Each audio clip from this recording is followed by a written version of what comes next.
get started with our program, there are a few people that we need to thank, and those are our sponsors. And there's, yay, quite a number of them. The chili and pan de campo were sponsored tonight by Lowe's Market. L&F Distributing actually donated our beer for the evening. Llano Estacado Winery are here, as you've noticed, and they are pouring, and it's a donation as well. We're proud to have Llano Estacado and their wines back. Thank you to Bill Friedoff. They didn't just donate it. This gentleman who's pouring over there is the Director of Sales and Marketing for Llano Estacado, and he comes. He likes us. So thank you. Okay. Thank you. All right. Clifford and Pauline Word have attended Dobie Dichos since 2011 at its first inception. They have been loyal supporters, to say the least, and Pauline Word's maiden name is Dobie. This year, they are sponsoring the desserts and the coffee in the social hour after the program. So we thank Mr. and Mrs. Word for that. They're right here.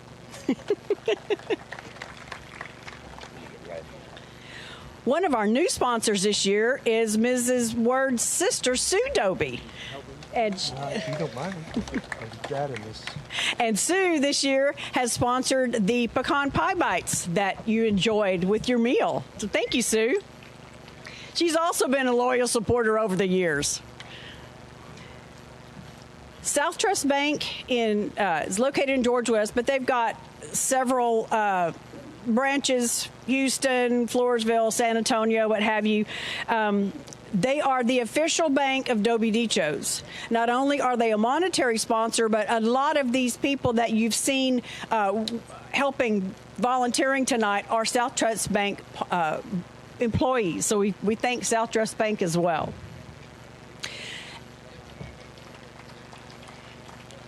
And we wouldn't be sitting here enjoying this beautiful venue if it weren't for this couple right here. Their name are Albert and Mari Davila. They own the Historic Oakville Jail as well as Davila Electric, and we thank them very much. They pitch in, they help. We just couldn't have this without them. Thank y'all.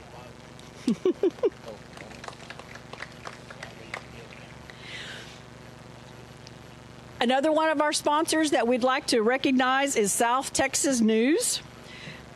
It's owned by Albert Reynolds with the main office in Beeville. They publish 7 area newspapers. They print our tickets for us. They run some ads for us, and they have been very supportive as long as we've been doing this event. And South Texas News right here. Thank you, Ginger. The blue tent in the back there, Texas Folklore Society. It's been in operation since 1909. It's the oldest state folklore organization continually in operation, functioning in the United States. J. Frank Dobie helped resurrect the Texas Folklore Society after World War I. He edited or co-edited 16 publications of the Texas Folklore Society and served as its secretary editor for over 2 decades. He said this about membership in the Texas Folklore Society. This is the only organization that you can join and attend because you want to. You expect no professional advancements from it. You have no political axe to grind. You're not pressured to become a member or read a paper. You belong because you want to. That's the very nature of the society. One thing that distinguishes it from any other organization of its type. Our current secretary editor is here with us this evening, Christina Downs. There are several past presidents also on the grounds this evening. Donna Ingham is back there. Scott Bumgardner is somewhere right there. Elaine Davenport, where are you, Elaine? Somewhere. I know you're here. Talk to you. The current president is in attendance. Marianne Blue, she's back there at the tent. And with her are Donna and her husband, Jerry Ingham, and then with Mary Ann is her husband, David Kaufman. Please, when you get a chance, stop by and visit with them. I encourage you to think about becoming a member of the Texas Folklore Society. It's really a nominal fee, and you get a book. Just because you spend $35 or something like that for your membership, you get the annual publication. It's worth it just to get the annual publication, but the meetings are awesome. And so I encourage you to stop by and visit with these folks. ConocoPhillips, represented right here in the front, they have been a loyal supporter for Dobie Dichos for a number of years, and we thank Glennis Strauss and ConocoPhillips. He makes the money here. Okay, you can stand up. The City of George West graciously allows us to apply for hotel occupancy grant funds, and they award them to us. They have for several years now. We are very appreciative of that. Tejano Outdoors came on as a sponsorship last year. They did some great drone coverage and great video, and the T-shirts that you've seen people wearing this evening, the posters. That artwork was done by this gentleman right here, Eric Pottis. Eric, raise your hand. Thank you very much.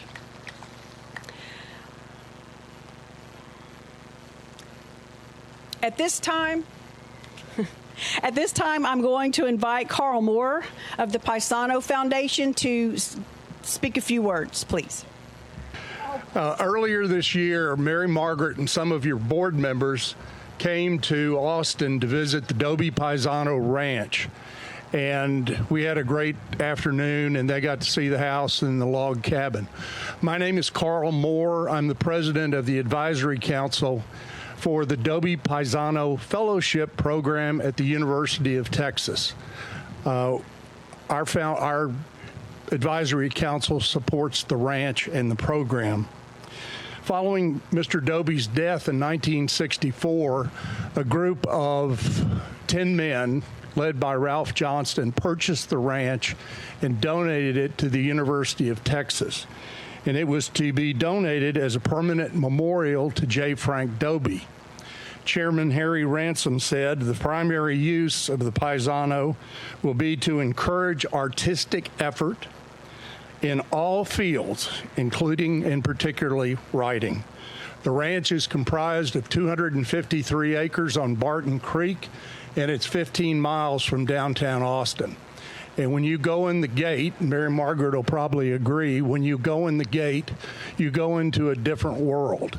There haven't been cows or anything on the ranch for 150 years, and now we have native grasses, native flowers. It's pretty spectacular. Since the inception of the program, it has been sponsored by the University of Texas and supported with donations from individuals and foundations.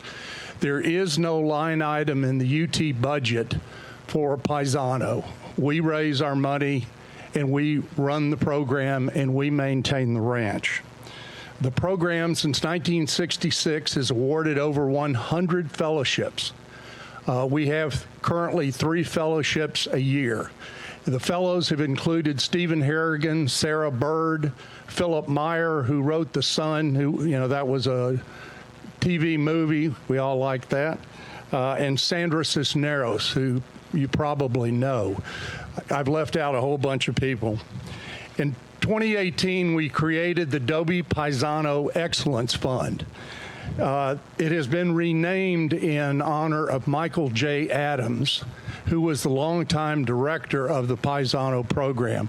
I started coming down here with Michael 7 or 8 years ago, and Michael passed away a couple of years ago, so it is now called the Michael J. Adams Excellence Fund. We have a goal of raising $5 million to support the ranch and to support the program with an endowment. We have a lot of things that we want to do on the ranch, and one of them is to restore the 1860s cabin. And this year, Dr. Hackett, who is right down here, who is the dean of the associate dean of the graduate school, I better get that right, took on that project where we have closed the place in to try to protect it. We've got a table in the back. We've been giving away mugs and brochures. After the program, we'd be happy to talk to you, and we hope that you would join us in supporting the Dobie Paisano Fellowship Program. It's a great thing. It's a great thing to do, and it's a great thing to protect for Texas writers. And the Dobies, I'm going to just tell you, I met Dick Dobie at, my family has a ranch down in far south Texas, and I met him at a party, and he came up to me, we talked, and he sent me a photograph of the Paisano with him when he was a little boy, and Mr. Dobie and all of the sisters and brother. Anyway, I'd be happy to send y'all a copy if somebody will get in touch. Thank you so much. I'll get out of the way. Whoa, you dropped the program. I'll get it. I'll get it. Forget it. Yeah, no, here, Carl. That's got to come way down for me.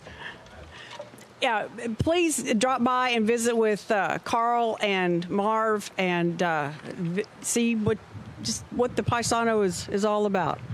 As you know, we are here to celebrate the contributions to storytelling, folklore, and literature of Live Oak County's most famous son, J. Frank Dobie. Even though he died in 1964, he still is influencing writers, storytellers, untold people. And so because he's our county's most famous son, we're here to celebrate him and to be sure that people continue to know who he was, because he was so influential in his time. He grew up on a ranch in the brush country of South Texas, south of here, southern part of Live Oak County, and the land stayed with him wherever life took him.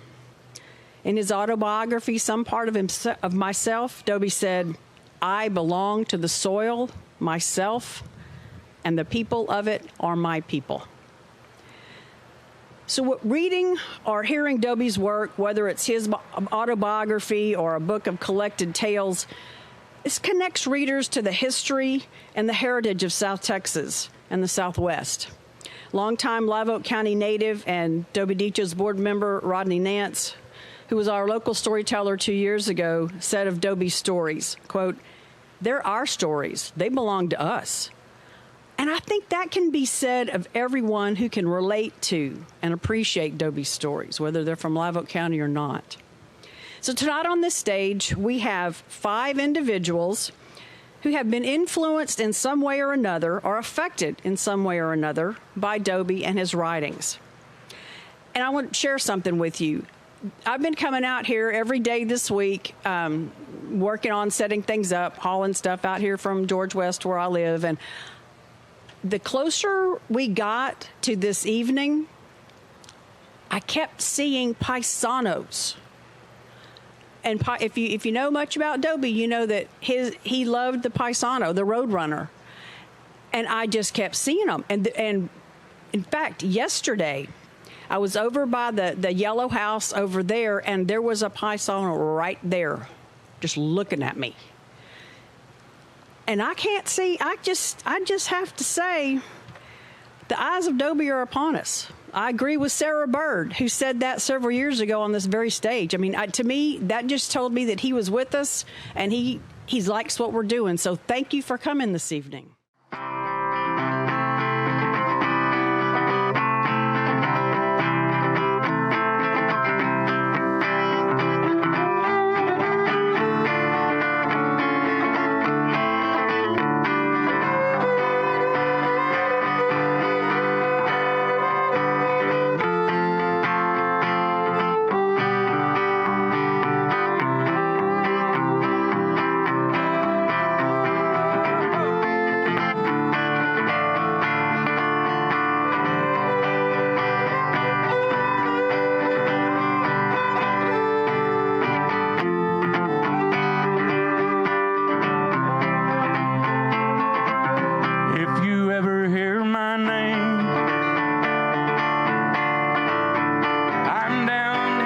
Mexico,